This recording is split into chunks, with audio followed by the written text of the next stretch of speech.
plantar de eucalipto? Chegou para chegou aqui, próximo aqui ao aldeia, né, e começaram a aí os tratores, né, juntavam e pau, aí eles botavam gasolina, óleo e botavam ele ficava então, aí depois o trator tornava né, e aí não tem saber. Então ele foi dando, foi o seu aí.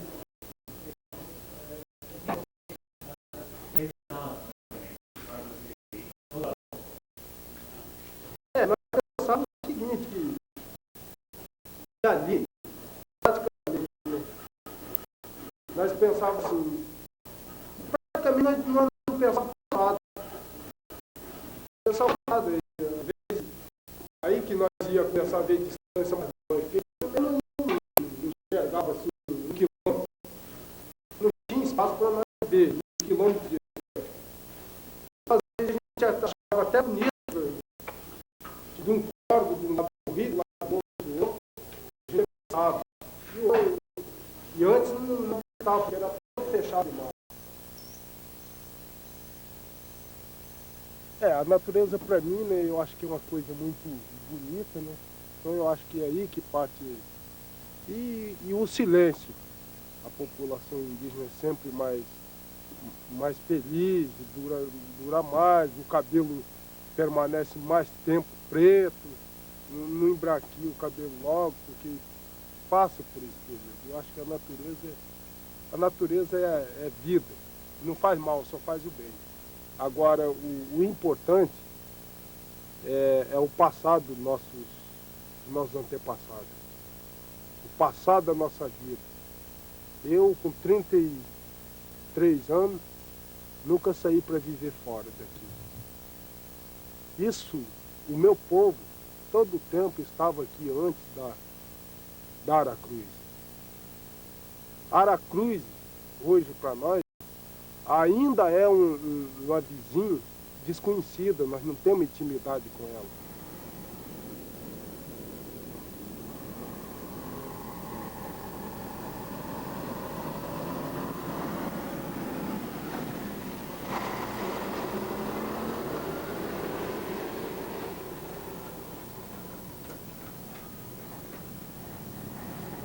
Finalmente chegamos à fábrica de Aracruz, onde me encontro com o responsável pelo meio ambiente, Carlos Alberto Roxo. Aracruz é a maior produtora mundial de celulose branqueada de eucalipto. O eucalipto é um bem, é uma árvore que cresce em 7 anos, enquanto as árvores da Europa crescem em 70 anos. É uma fantástica utilização da terra, uma altíssima produtividade. Quando Aracruz comprou terra, iniciou a compra de terras aqui no estado, isso foi recentemente, foi em 1967, os remanescentes dos tupiniquins que viviam aqui nessa região, viviam tão dispersos, que nem se tinha notícia da existência deles, não se sabia nem que existiam índios tupiniquins aqui na região, então nessa época. Então, de forma nenhuma, Aracruz tirou índios, expulsou índios de suas terras, nunca, porque eles simplesmente não viviam em terras adquiridas pela empresa. Você quer dizer que a Aracruz nunca desmatou a mata? Aracruz encontrou um quadro de um desmatamento bastante acelerado. Uma ciclo da madeira, em que se tirou a madeira, depois que da madeira foi feito carvão vegetal, vieram o ciclo do café, e que utilizou aquela terra e deixou ela no estado lamentável. Então, a terra que nós encontramos é uma terra que praticamente não tira.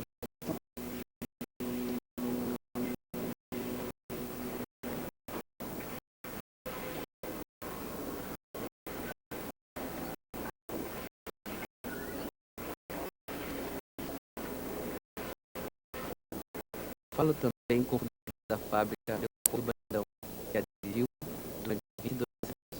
O que você acha sobre a reivindicação dos 14 mil hectares dos índios? Por que os 140? Porque não queria. Quando o assunto foi trazido a nós, campanhas de tempo, pessoas amigas da e na empresa eu disse, olha, esse assunto é controvertido, é um assunto de caráter nacional. E é mais fácil para a empresa, em vez de já discutir a autoridade públicas, leis, nacionais, e lá, então chamamos as autoridades lá, eles ficaram felizes. A empresa ela foi um cenário para eles. Grandes. E até hoje eles não utilizam. As pessoas dizem, as lamentações são o seguinte: o eucalipto secar a terra. Isso não existe. Depois que você corre os olhos nisso aqui, esse professor fez uma pesquisa no mundo todo e não encontrou nenhuma comprovação disso. Quer dizer, é uma árvore como outra qualquer. Por que todas as árvores foram criadas por Deus e o eucalipto foi criado pelo demônio? Não existe. A estrutura fisiológica do eucalipto é a mesma das outras árvores. Por que só uma é diferente das outras? Não tem base científica e não tem nenhum lugar da terra em que o eucalipto secou. Mas tem testemunhos dos índios dizendo que rios secaram lagos. Esse testemunho não é verdade. Mostra onde é que foi. Não existe. Falar é uma coisa bonita quando você aponta o fato. Mas onde secou? Onde? Nunca houve, a empresa nunca desmatou. Nunca. Desmatou por quê? Não tinha razão, a terra era desmatada. Ela retirou tocos, só o toco. Mas a árvore não. Tinha que retirar o toco para passar as máquinas. Mas a árvore não, por quê? A terra era livre, não era terra do mar. Eu nunca comprei floresta. Algumas pessoas na cidade de Argos disseram que foram forçados, foi usada violência contra eles para vender a sua terra. Isso não existe.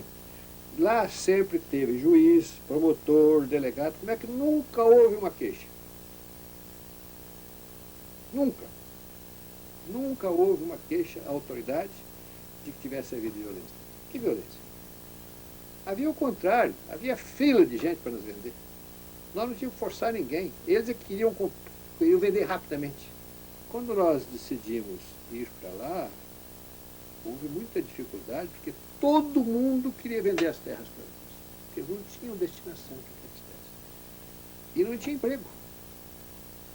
Eles quiseram vender. Fazia fila. Primeiro dia que nós anunciamos que iríamos contratar empregados, nós precisávamos de 100 pessoas para começar. Fez uma fila de 2.000. Tinha um certo... como é esse nome? Eu esqueci. Um certo Major Lando que... Major Lando? Mas ele era nosso inimigo. Não é? Ele era nosso inimigo. Nunca teve nada conosco. Major Lando, eu conheci de vista. Ele andava com a metralhadora na rua. É um bandido perigoso. Mas o que nós temos? Eu nunca tive. Os empregados da fábrica hesitaram em falar diante das câmeras. Pela minha vontade, eu acharia na frente dessa câmera que se a minha pessoa, a minha família for lá, com certeza nós vamos ser preparados. Inclusive pessoas que até hoje trabalham. Tinha na época o Major Lando, que era contratado da empresa, era uma pessoa contratada da empresa para obrigar os proprietários. Quando eles existiam em vender as terras, então o Major Lando que forçava, obrigava a cidade a vender as terras, a pescadora. Foi a pressão, ou você vende a terra, ou eu vou acabar com a família, coisa assim. Porque nós éramos um dos maiores proprietários da terra, da empresa. Hoje a Aracruz tem 38%, 39% da terra do município. Nós tínhamos um grande parte dessa terra nossa. Isso foi, nós vendemos a nossa terra em 1969. Quando meu pai veio essa terra, ele pediu um tempo para poder terra. E antes de vencer o prazo deles de ocupar a terra, a empresa invadiu a máquina, derrubou a mata, quebrando cerca. Tinha na nossa mata, nosso terreno estava 70%, 80% praticamente sem explorar.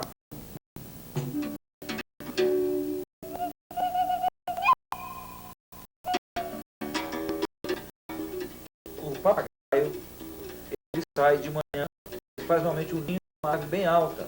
E quando ele volta, ele tem as referências, são as árvores para ele voltar para o seu ninho. Então o que acontecia? O papagaio saía de manhã para ir se alimentar e andar. Quando ele voltava à tarde, o correntão tinha passado e derrubado toda a mata. Ele ficava desorientado, ele não tinha o ponto de referência. Ele começava a voar para procurar o seu local, a sua casa, e morria de cansaço, de tanto voar. E Augusto Husky, um dia chegou num desmatamento e começou a pegar os papagaios mortos e foi enfileirando, colocou uma série, vários papagaios, todos mortos, um ao lado do outro, e disse para um jornalista que o acompanhava: isso para mim chama-se a matança dos papagaios. Carlos Gomes é sindicalista da Aracruz. A cidade era bem diferente desses 18 anos passados e me entusiasmei na época. Hoje, infelizmente, eu já não tenho o mesmo entusiasmo do que eu vi naquela época. Por que não? As mudanças na região para pior. Quando se esperava que com o advento da Aracruz Celulose, se tivesse na região um progresso para a geração de empregos, melhores condições de vida, eu, depois de 18 anos, sou obrigado a dizer que nada disso aconteceu. Nada? Nada disso aconteceu. Aumentou o desemprego, aumentaram os favelados, a miséria, quer dizer, aumentaram somente na parte negativa. Todo mundo sabe que uma mãe, para gerar um filho, precisa de muitos nutrientes durante a gestação dessa criança. E a terra não é diferente. Então, quando essa criança nasce, quer dizer, quando o eucalipto está com 5 anos, é cortado esse eucalipto. Essa terra vai precisar dar nutrientes novamente para que suba. Eu pergunto, quanto tempo mais vai levar para que essa terra aguente essa transformação? De 5 em 5 anos, ela ser obrigada à manutenção. Primeiro, eles vão ter que aumentar os insumos, adubos e outros elementos químicos que vão ter que colocar na terra. Eu digo, existe algum estudo para saber até quando vai ser viável injetar produtos químicos nessa terra? Ou daqui a 30 anos, não sei. A Aracruz agradece ao Espírito Santo pela boa estada que ela esteve aqui durante esse tempo e vai se implantar em outro lugar. E deixa isso aqui para quem? Pode deixar para todo mundo, porque ninguém mais vai ter condições de colocar essas terras em condições de produção. Então, o desemprego continua. E isso, não só Aracruz, você tem Bahia Sul, vai ter a Vera Cruz e outras virão. Porque a mão de obra é mais barata, o eucalipto aqui se adaptou perfeitamente e os nossos companheiros da Europa se beneficiaram, que estão conseguindo expulsar isso de lá. E nós estamos aqui assumindo todo esse peso para produzir celulose para o mundo.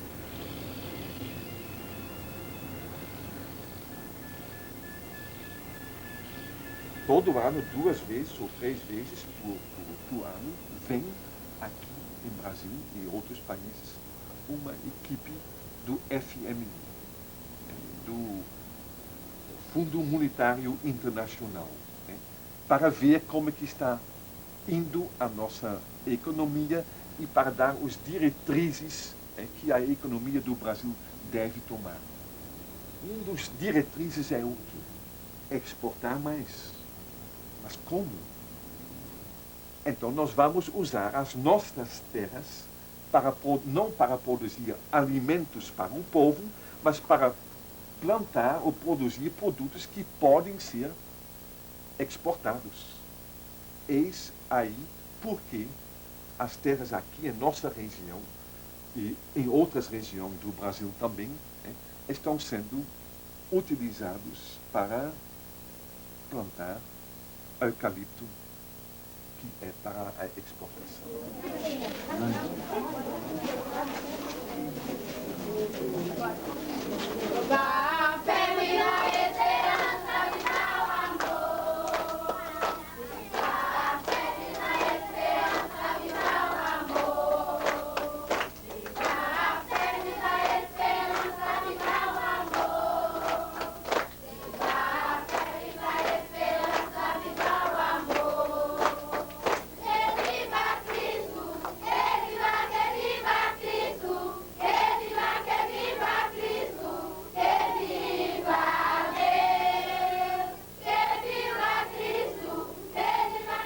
No final dos trabalhos de filmagem, nos é mostrado o relatório de pesquisa pelo Conselho Regional Ambiental, constando que o lençol freático perto da fábrica vizinha, Bahia Sul Celulose, desapareceu.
Quarenta guaranis encontraram aqui os restos da terra sem mal. Praticam uma agricultura tradicional de queimada. Na terra comum cultivam-se os cereais locais, feijão e outros legumes.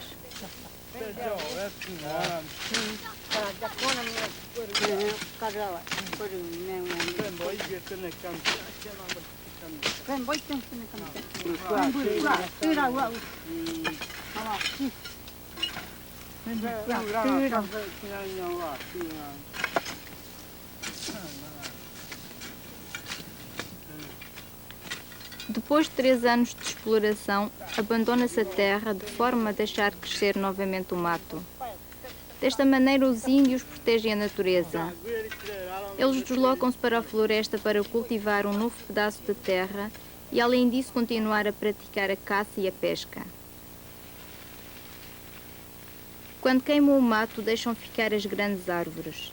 As pequenas árvores são utilizadas para a construção de casas e produção de utensílios. Há 40 anos, o conhecido professor brasileiro de biologia Ruski fez uma pesquisa nesta zona que revela que cada índio precisa de 300 hectares de mata para se poder manter sem prejudicar a natureza. O resto de floresta aqui só bastaria para o sustento de cerca de 10 pessoas, mas há 40. Para sobreviver, têm de fabricar imitações das suas ferramentas e vendê-las como recordações nos mercados vizinhos.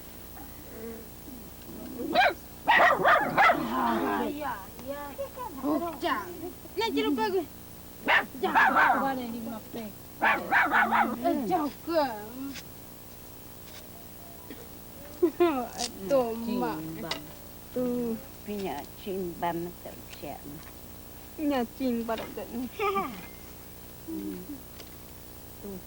Esta mulher é dirigente espiritual do grupo que mantém uma rigorosa disciplina religiosa e de trabalho. Defendem com persistência a sua identidade cultural. Todos falam guarani, a sua língua nativa. Poucos falam português. Grande parte da sua religião e dos seus mitos têm-se mantido atrás de uma fachada católica.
Os homens voltam com o peixe apanhado esta manhã.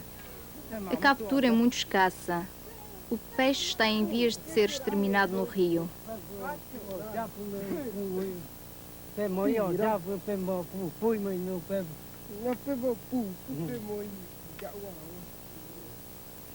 Até mesmo no mar, o peixe está desaparecendo. Tanto para os guaranis como para os tupiniquins, que não têm nada para se manter a não ser esta floresta, o rio e o litoral.